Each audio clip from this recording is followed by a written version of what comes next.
right, it's halftime. Yeah. All right, Charles, what's your analysis on the first half? Some good from Chelsea, some good from summary, Arsenal. both of them are still testing each other out. I feel like they should have been a goal if they really wanted it as much as they should have. Where can both teams improve?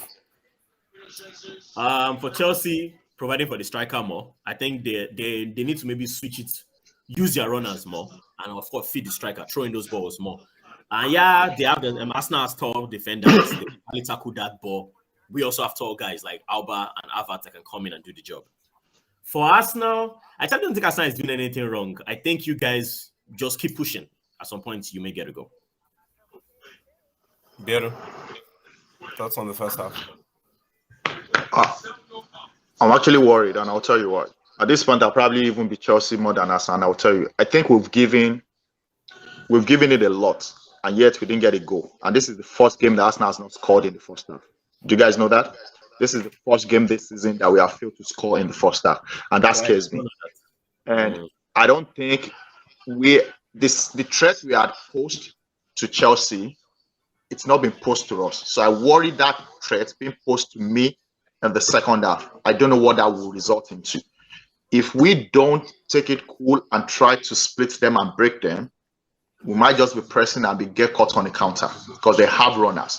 And I've seen that threat happen. That pass from Havertz that went to the goalkeeper, if he had come to their striker, that would have been a goal. That's why I said I would be a Chelsea. At this point, I would rather be a Chelsea than being an Arsenal fan. Well said. Well said. I see your point. Because there are often a lot of times where we do well in the first half and we're not able to keep that momentum going into the second. So let's see how that plays out. Ola, your thoughts? So I'm worried a little bit too, just because my most reliable player in Saka isn't getting those room that he used to run with. And with that, he has not been able to deliver into this center. That's my worry because that's our style. On the other side too, Martinelli is constantly being closed down. And the few chances he had, I think he started messing up again. I mean, he has a switch in his brain.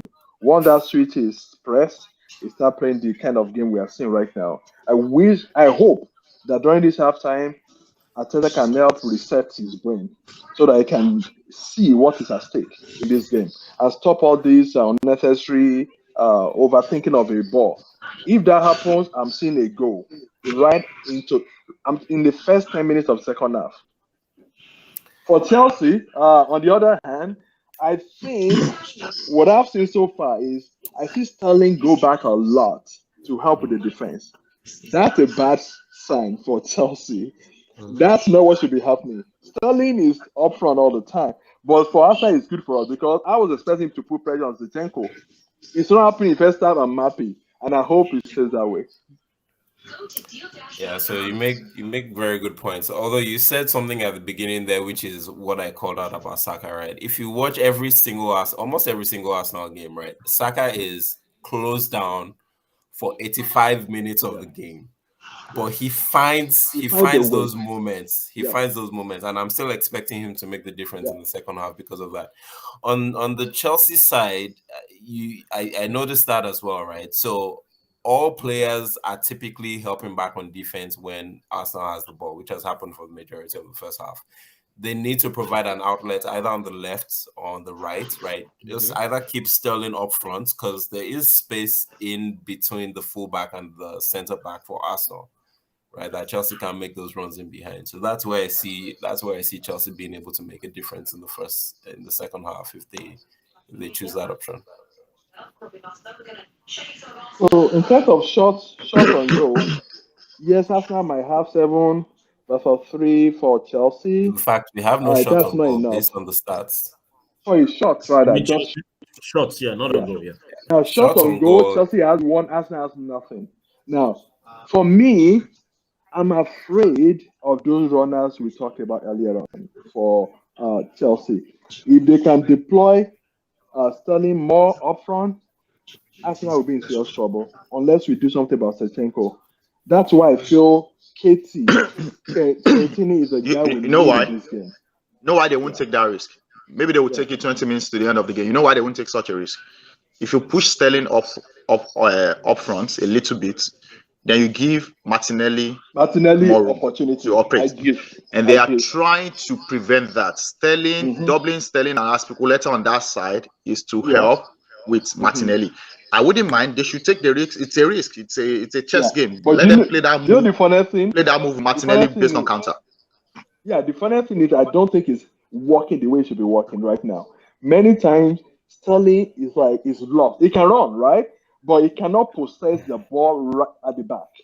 He likes space to run. It's not the guy. I know, that's what I'm saying. That's not his natural role. So they can take the risk, push him up front. Is a threat for us, but also they have a chance. We have a chance with Martinelli as well. So we'll see who converts. My problem is this. The other concern I have is Ayo, and I don't know. I'm looking at our bench, and I don't think we have a game changer on our bench. That's the problem. I don't want to sub Saka. I don't want to sub Martinelli. We do. Saka is double match. Martinelli is not delivering as we would expect. But who is on the bench that can change the game? I'll say we have Saka sticking. And the person is last game we didn't know Nelson would be a difference maker. Nelson, exactly. You read my mind. Nelson didn't do anything spectacular. He got himself in a good position, and he had a chance at going. That's spectacular. Getting yourself in the right position. Look, how many goals did this score? How many goals did this score? In the space of 10 minutes or 5 minutes. And an assist for Party. Against this game with Chelsea. I agree with you. Against this game with Chelsea, I don't see him getting himself in that position. That's all I'm saying. Look at what Chelsea is playing. They're all behind the ball. They're all behind the ball. Never again. So we're talking about subs now. So Charles, key subs on both sides in the second half that could make a difference. We need to figure out that right side, Sterling side. Pulisic is the person I have in mind, but how are we going to do it? He may need to switch to a 3-5-2 role, a wing-back role, and figure out a way to maybe pair Sterling with Alba, or rather pair Pulisic with Alba, and then let Sterling play the wing-back role. I'm totally against that, or I'm still against it, but for 45 minutes, it may not be a bad idea. For Arsenal, like I said earlier, I don't think you guys are doing anything wrong, actually. I think if you continue feeding your runners, Martinelli and Saka, I think you guys can get something. And the thing is, you guys mentioned Aspi, Sterling, double timing, Martinelli. At some point, figure out a way. Martinelli may have to figure out a way around that. So he did. So I don't know if you caught the very end of the first half, but I think that was the first time I saw him actually take Aspi on. Exactly. That happens. He will get the better of Aspi one-on-one. Exactly. At some point, so Arsenal, if I was the Arsenal coach, I wouldn't do much. Leave it the way it is. Feed my runners. For Chelsea, I agree with you. I won't change. You want to switch and bring in Pulisic push Sterling up front, bring his Pulisic, or vice versa. For who? What are you taking out? I'll probably take out Cucurella. Cucurella played. Hold on. Thank you. Hold on. I'll take out Cucurella and play back three. When I'm playing a back three, the back three? When you who will remain? I'm doing something I normally wouldn't do. I would use Pulisic or Sterling as a wing back and put one of them in front, so we can push on Zinchenko. What are your back three? You're taking out Cucurella. What are the remaining back three? Thiago Silva, Chalobah, and Aspi. So the thing about it, the main focus is to tackle Zinchenko. If you put Pulisic, a fresh Pulisic with Sterling on that wing, we can tackle Zinchenko. Now, if we're pushing on Zinchenko, Martinelli may not get enough of the ball to attack us back. But for us now, keep doing what you're doing. I think you guys can get it. I mean, I hear you. Honestly, I would love your coach to do that. You know why? I'll be so glad. You're taking Cucurella out. You just freed up Saka. I know. I know what you're saying, but go ahead. Charles is taking a risk, right? I'm taking a risk. Saka is going. That guy is smart. You take Cucurella out. I don't think you're giving him a pass. I totally agree with you. So you understand? But go ahead. There are key subs on both sides for the second half. I think I'll go with Charles. I think I will leave it the way it is and see if Martinelli can turn up the heat till 72 minutes. So I'll wait to keep the same timeline till 72. If we don't get a goal and Chelsea is low on energy, at that point I have to bring in Nketiah. right? And just use Jesus and Nketiah up front. Who are you taking out? For who? Yeah. Martinelli.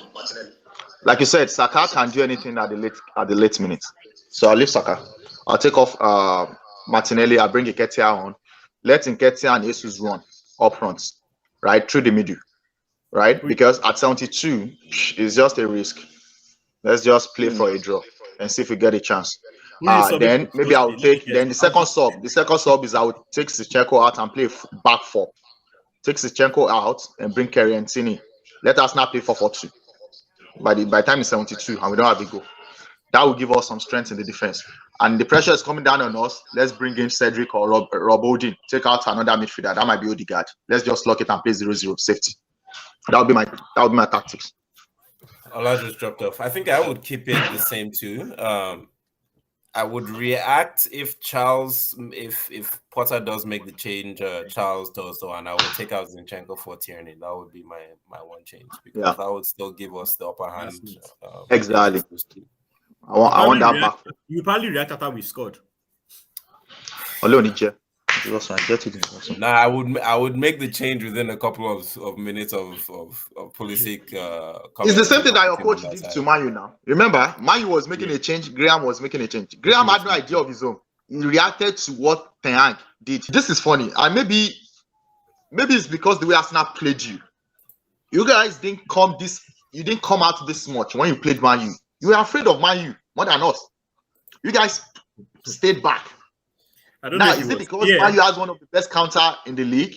Is that why you're doing this to us now? Because they have some confidence going forward with us. They didn't do this against. I was expecting that kind of game against Manu. They would have been in trouble, and they didn't do it against us. Even though the possession is 38 to 62, right?